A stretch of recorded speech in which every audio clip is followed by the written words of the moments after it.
Sementara ini, dari banyaknya hasil survei, pasangan calon Prabowo Gibran masih ada di urutan tertinggi dibandingkan Ganjar Mahfud dan Anies Caimin.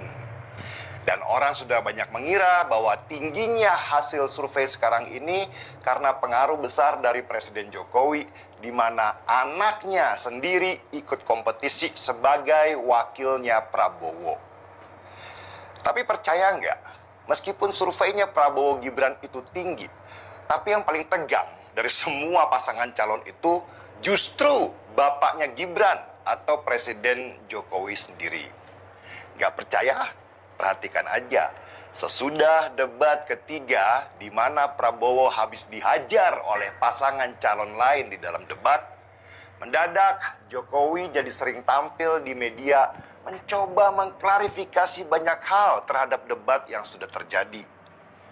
Jokowi menjadi seperti juru kampanyenya Prabowo dengan tiba-tiba ikut komentar terhadap debat, bahkan pengen ikut mengubah format debat meski ditolak keras oleh KPU. Sesudah tahu kalau Prabowo dihajar habis, Jokowi juga langsung turun ke lapangan dan bagi-bagi bansos dengan latar belakang spanduknya Prabowo Gibran. Seolah-olah ingin bilang bahwa dirinya mendukung paslon atau pasangan calon Prabowo Gibran secara pribadi. Dan bukan sekali ini saja Jokowi terang-terangan mendukung Prabowo Gibran. Dalam banyak kesempatan, dia selalu menunjukkan dirinya berpihak ke siapa. Di sebuah acara di gereja misalnya, Jokowi dengan terang-terangan menunjukkan nomor 2 secara terbuka. Jokowi juga sebelum acara debat ketiga memamerkan kedekatannya dengan Prabowo dengan ngobrol bersama di sebuah kafe dan foto juga videonya disebar kemana-mana seolah-olah ingin menunjukkan, "Hey, saya pilih Prabowo lah." Jelas-jelas, secara etika ini salah besar. Presiden sebagai bagian dari panitia acara sebuah kompetisi sebesar Pilpres seharusnya nggak boleh menunjukkan keberpihakannya, apalagi secara terang-terangan begitu. Presiden sudah seharusnya netral, sama netralnya dengan polisi, TNI, dan para pegawai negeri. Tetapi Jokowi menabrak etika-etika itu dan membuat banyak orang menjadi muak karena keberpihakannya begitu telanjang. Sedangkan Jokowi pernah bilang bahwa pemerintah harus netral. Ada kontradiksi antara perkataan dan perbuatan yang membuat banyak orang akhirnya turun kepercayaannya terhadap kata-kata seorang Jokowi yang selalu dinilai sebagai kebalikan dari perbuatannya. Kalau Jokowi bilang netral, berarti dia sendiri tidak akan netral. Ya, seperti itulah. Lalu kenapa Jokowi kok tampaknya tegang sekali menghadapi Pilpres ini? Ya karena menurut Jokowi, Prabowo Gibran harus menang dan itu juga harus satu putaran. Kalau Prabowo Gibran kalah, maka aib akan menimpa keluarga Jokowi karena mereka dianggap merusak demokrasi. Bahkan salah seorang menteri Jokowi pernah bilang, kalau mereka kalah, maka mereka semua akan masuk penjara. Gila kan?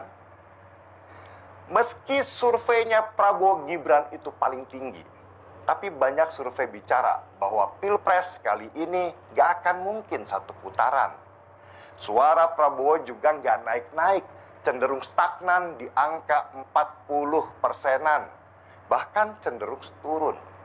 Nah, kalau masuk putaran kedua, bisa jadi pendukung Ganjar dan Anies akan bergabung karena mereka sama-sama meneriakan kata yang sama, asal bukan Prabowo di media sosial. Dan kalau kedua paslon ini gabung, Prabowo Gibran akan kalah telak dan situasi ini akan menjadi bencana buat Jokowi yang sejak awal membangun demokrasi tidak sehat di negeri ini. Inilah yang membuat Jokowi terlihat sangat tegang dan panik dan mungkin tidurnya nggak enak berhari-hari. Setiap hari beliau pasti memikirkan, bagaimana kalau Prabowo Gibran kalah? Apa yang akan terjadi pada nasibku nanti? Kalau dua pasangan calon lain, Ganjar dan Anies, sudah pasti paling santai. Karena mereka berdua sudah nothing to lose. Sudah nggak peduli menang atau kalah. Yang penting bagaimana Pilpres ini bisa masuk putaran kedua. Saya tuh kasihan sama Pak Jokowi sebenarnya. Di akhir masa jabatannya, dia masih sibuk memikirkan dunia. Terhimpit oleh tekanan karena situasi. Bukannya menyelesaikan masa tugasnya dengan tenang dan mundur dengan banyak pujian. Jokowi lebih memilih jalan yang keras dalam mengakhiri masa jabatannya, bukan jalan yang mudah. Seandainya dulu Jokowi mendengar permintaan banyak karibnya yang mengingatkan supaya dia mengakhiri jabatannya dengan elegan, mungkin Pak Jokowi bisa tidur tenang malam ini. Tapi ya begitulah. Manusia itu terbentuk oleh pilihan-pilihan hidupnya.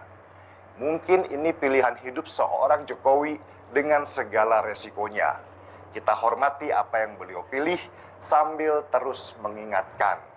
Pak Jokowi bisa tidur tenang tanpa memikirkan semua masalah di dunia itu sebenarnya sangat mahal harganya. Seruput kopinya dulu Pak, jangan tegang-tegang. Semua ini kelak akan berpulang kepadanya.